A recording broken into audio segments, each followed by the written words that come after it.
Assalamu alaikum wa rahmatullahi wa barakatuh.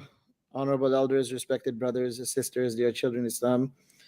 Alhamdulillah, we'd like to welcome you today for this very special program. And today we have a very special guest all the way from the US in Texas, mashallah. Imam Nadim Bashir is a resident scholar and a pioneer scholar of the epic masjid, very vibrant community in the US, mashallah. And he has been doing some great, fantastic work there. And mashallah, it's a place where there are great many shuyukh who are there and doing great work. And so we'd like to welcome Imam Nadim Bashir today for our program. Jazakallah. Assalamu alaikum warahmatullahi. Assalamualaikum. How are you, Sheikh? Alhamdulillah, Alhamdulillah. I know that we were scheduled for last week, but you weren't feeling well. Allah subhanahu wa ta'ala gives you complete shifa. Ameen, And ameen. Alhamdulillah, I know that you have a very busy schedule and we have very Yeah, short time. So yeah, let's get right into it. Inshallah, it's a yes, sure. very important topic. Yes, It's about, it's a challenge that many parents are going through right now. So some few points. I'd love to take time for you to say a few things about yourself, but because of the shortage of time, you yeah, only yeah, have about a few minutes. So please, let's get into it and sure. just give us a few points and your practical maybe experiences about how to get the children to respect you, inshallah. Okay. Bismillah ar-Rahman ar-Rahim. Alhamdulillahi Rabbil Alameen. Wassalatu wassalamu ala Rasulihi Muhammad wa ala alihi wa sahbihi ajma'in. First of all, I just want to thank Allah subhanahu wa ta'ala for all his ni'mas and blessings. And number two is I want to thank you, Maulana Sahib, Maulana Arif Sahib, for this opportunity. May Allah subhanahu wa ta'ala bless you, your community. Ameen Rabbil Alameen. This question that we all are trying to deal with, and we're trying to really make sense of it. That exactly how do we get our children to respect us? And the reason why, in my own personal opinion, and based on my experiences and just dealing with children and so forth, imagine sitting in front of a person who has absolutely no background in IT, and you tell them that here's a computer and I want you to begin coding. Any person will say that I have absolutely no clue about what you want from me and what do you expect from me and what do I need to do. Likewise, if you sit down in front of any standard child, any regular child today in the community, and you say, what is respect? Many of them they're not even able to understand and define what respect is. And hence, many of them do not know how to even exhibit respect. How do you show respect to people who are our elders? Very contrary to how many of us grew up, either perhaps overseas or we come from very strong conservative families where our parents for the most part were either we saw our parents showing respect to others and we never understood that this is the definition of respect. We just saw our parents doing it, so we just did that accordingly. And now, because we were taught from a practical point of view, not from a theoretical point of view, exactly what respect is, now we're expecting the same thing from our children. But the one thing is that in this society, things are very different. Children here in America, in Canada, or I would say like, even in Europe, a lot of times they need to be told that this is what respect is. You have to really define what respect is. But at the same time, I always recommend the parents that you have to first of all understand that at this point in their life, you cannot demand so much respect from them, but rather there's two things we need to focus on when it comes to our children. Because when you talk about respect, Mona, respect comes a lot later in life. Only a man, or even only a person who grows up and they understand, they become like 16, 18, 20 years old, then they start understanding what respect is. And so before this, first of all, as parents and adults, we need to understand that the way we were raised, the way we were taught what respect is, we really cannot expect the same thing from our children. We have children today that when they see their parents vacuuming the house, instead of coming and saying, let me take over and let me clean up, they'll tell the parents, you left this spot out, you left this spot out. Right. And instead of us saying, oh, mashallah, they're so inquisitive and so forth, we will say, like, "Kitna badtameez bacha," like, it's taking the vacuum from my hand, they will point out at the flaws. But Right. see, again, our kids are they're so wired differently that we're expecting something from them that they have absolutely no clue of. So Mm-hmm. I think that we need to first of all understand that the respect that we were taught, or the respect that we would show to our parents, our kids would not get that respect, give us that respect immediately. Mm-hmm. And I think a lot of times the reason why we showed respect to our parents in the past, and this is not a knock or like some kind of criticism, but I think it is the reality is that I think there was a lot of fear involved. Yes. Okay, Mm-hmm. there was immense amount of fear. There was not so much respect, but there was more fear involved. Dare I say something to my parents, what they would do to me? Dare I say something to my khala, in front of them, and you will see, because that was the culture that was created. So Mm-hmm. I think that a lot of times we did not learn what respect was. We learned what fear was. Okay, Mm-hmm. and now we have labeled that fear as respect. And when we try to implement that same kind of fear on our children, and they don't buy into that fear, then we think that they are perhaps they lack adab, and they lack akhlaq, and they lack respect. So we have to really understand what's truly going on over here, how we were raised. Now, I think that at this time there's really two things we need to focus on when it comes to our children. I think the very first thing is that we got to continuously show love to them. And I think love has many shades. um, when you talk about a husband and wife, love has many different meanings. When you talk about love between between two siblings, it has a very different meaning. When you Mm-hmm. talk about love between parents and children, it's a different kind of meaning. So what we need to do is that we got to constantly show love to our children. Now, how do you show that love? Every family, every culture, they define love in different ways, and Mm-hmm. we show that love differently. I think first thing is that number one is that mothers have a good habit, and they have a good way of showing that love and affection to their Mm-hmm. kids. Kiss them, hug them, do these kind of things, praise them, and so forth. I think a lot of times, as fathers, we want our kids to grow up as tough, so Mm-hmm. we try to show them what we call tough love. Mm-hmm. What our kids, what we call it as tough love, they call that a lack of affection, a lack of Mm-hmm. love completely.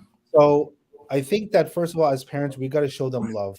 That means you know, um, show them love, give them time, praise them, even if they do something small, even if they do something that is good, praise them for that. It will not weaken them; it will only grow confidence in them.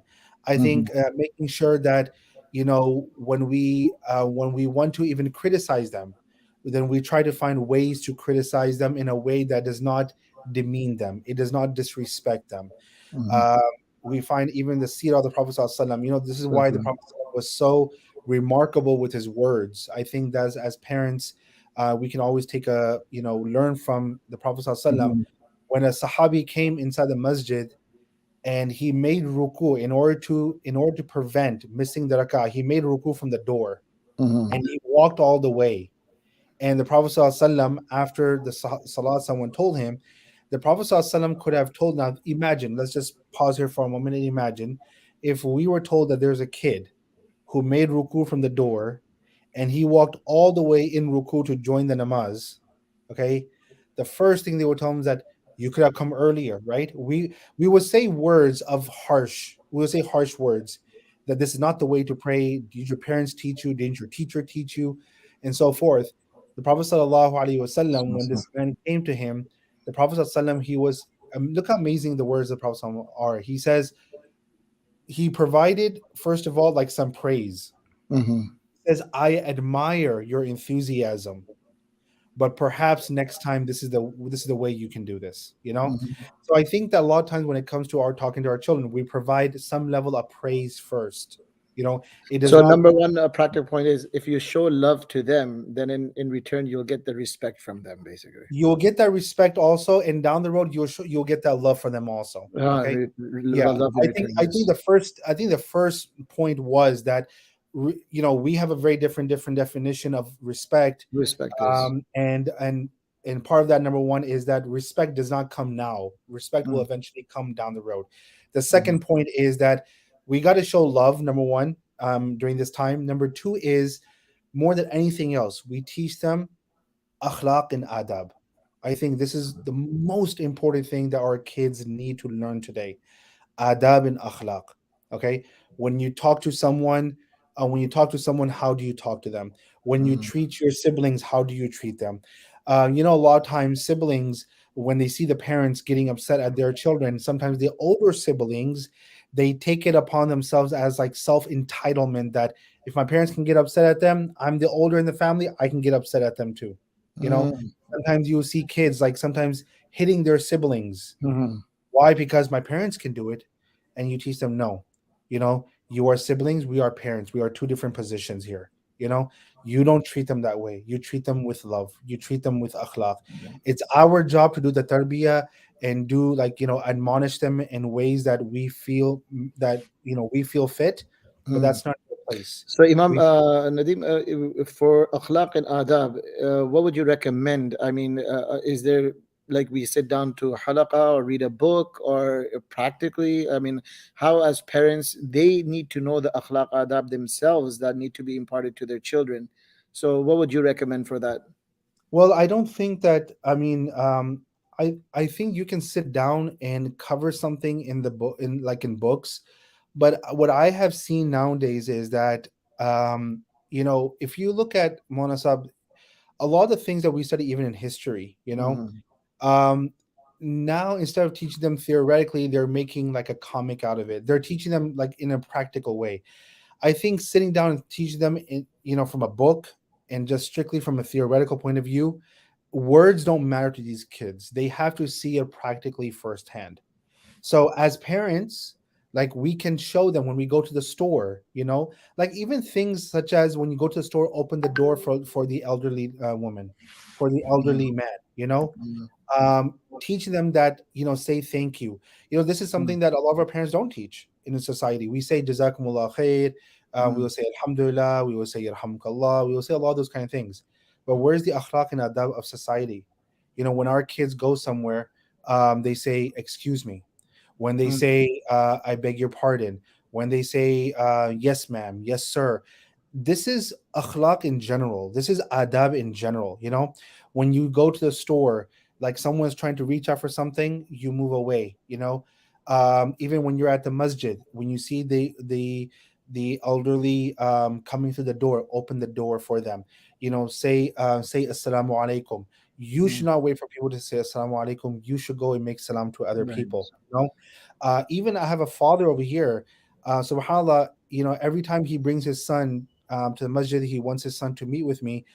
He teaches his son that you will sit back and you will wait for Imam Sab to finish, and when Mm-hmm. Imam Sab is coming out, then Subhanallah. you go and you meet with him, Right. because he knows that there's a lot of things in my mind. I'm thinking about something, and then I'll come out when I see him. I'll put my phone away and I will meet him too. Right. But Exactly. I think we got to teach our kids akhlaq and adab from a practical point of view. Practical point of view. Yes. Practical, not sitting down. Teach them, but as like you can teach a child how to swim in a theoretical way, or you can throw them into the pool and you be there to aid them. You just don't throw them into the pool and just say swim to your life. You basically get into the pool with them Mhm. and you help them out. And I So think I that would think, basically mean that you yourself as a parent need to be a role model for your children because if oh, you have the akhlaq absolutely. adab, right? So, Oh, absolutely. I think that it starts off with the parents. mm, Even like things such as like, even like I mean, kids, they're very observant. mhm. Um, Even like when people call, and parents, they will like sometimes lie on the phone about something. Oh The yeah. kids they may not say something, but they pick up on Mm. those kind They of things. pick up on those things. Yeah. And that's why I always recommend that when husband and wife talk to each other about like family matters, sometimes family politics, this and that, stay away from the children. Because what happens that even when it comes to those kind of things, parents are talking in front of their children, and they see that the parents are just like, they're fuming, they're getting upset. Sometimes words come out of their mouth that are not really appropriate.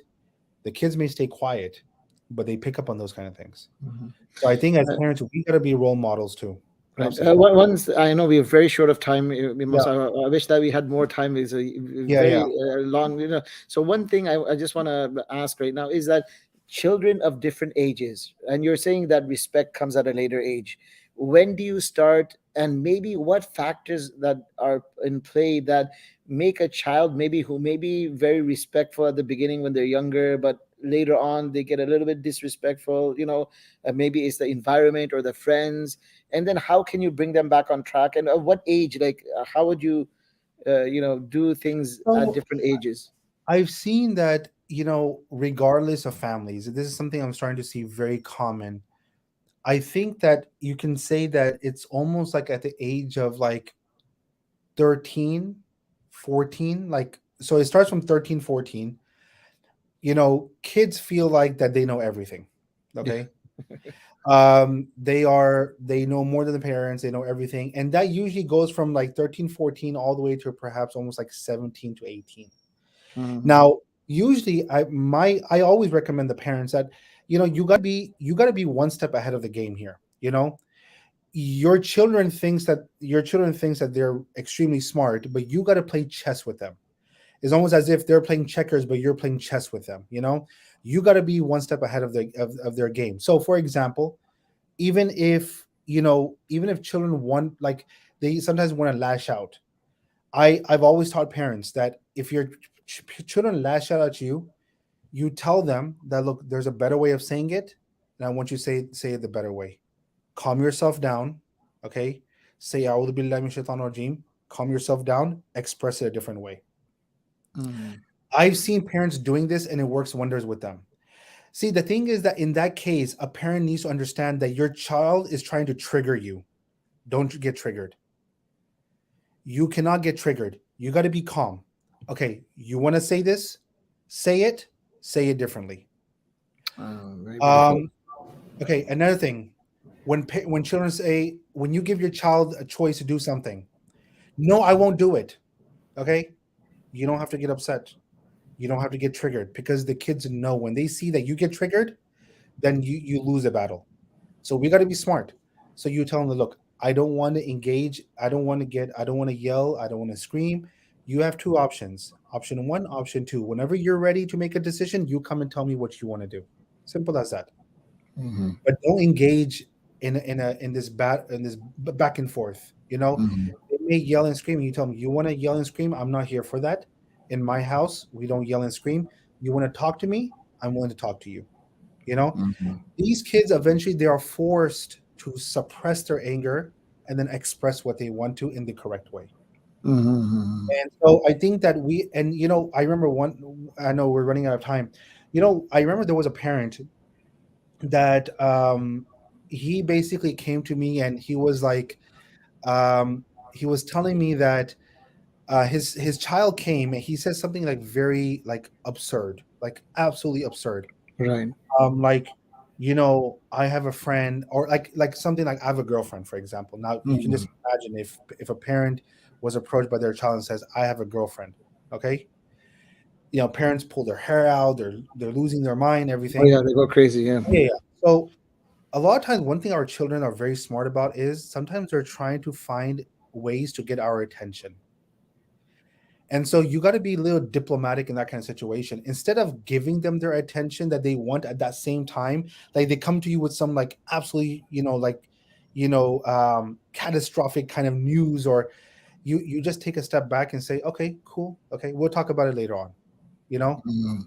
But they're like, no reaction, no nothing, I one parent told me that his child came to him and said that, I think Christianity is a great religion. He said this literally to his father. Oh, no. Okay. And the father is like, I don't know what to say, and I don't know what to do. And I say, you know what, don't react, just see if it brings up in a few days. Okay. Few days went by, he never brought it up. Okay. He never brought it up. He then brought it up a month later, 2 months later, that you said something at that time.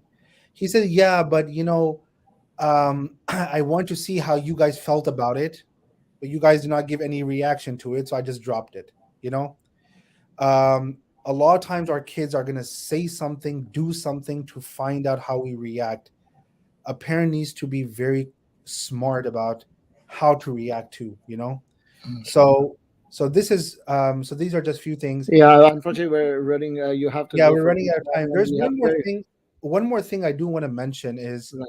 I think that one of the things that many parents, especially our parents who come from overseas and so forth, and just in general, we have a very difficult balance to, or this balance that we got to strike between friendship and respect. A lot of times, Yeah. like we're told in khutbas, be friends with your children. Mm, Talk to your children and so forth.